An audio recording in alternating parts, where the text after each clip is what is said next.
malambot na po yung ating pork, kaya lagayan natin yung ating sitaw.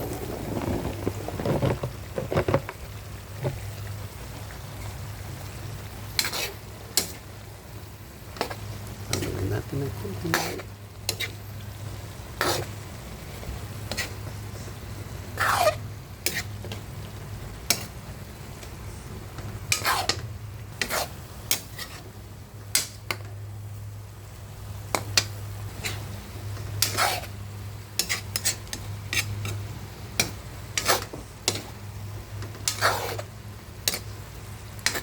Yung aking bell pepper, mamaya ko na ilagay pagkaluto na yung ating sitaw.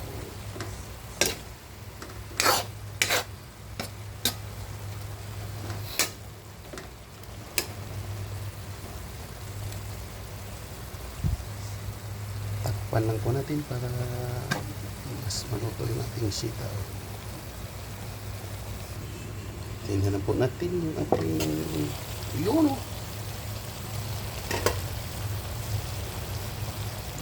Bango.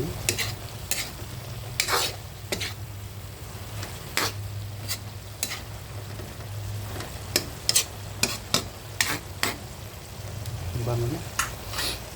Mas lalo itong babango pag ilagay ko yung ating bell pepper.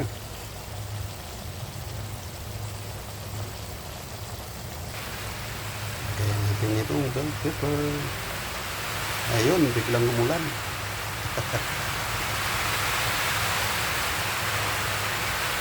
Takpan ko po sa ulit mo para pag bilis maluto.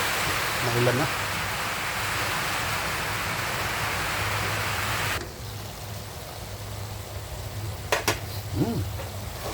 Mas lalong bumango yung ating adobong sitaw na ilagyan ko ng bell pepper. Luto na po ito. Luto na yung ating adobong sitaw. Yun. Bango. Ito po yung aking sariling version ng adobong sitaw.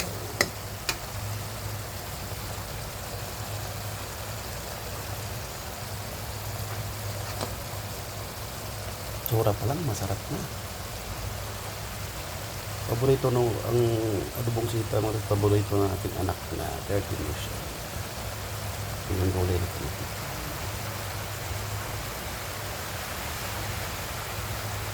Luto na po siya. Kaya na natin at luto na.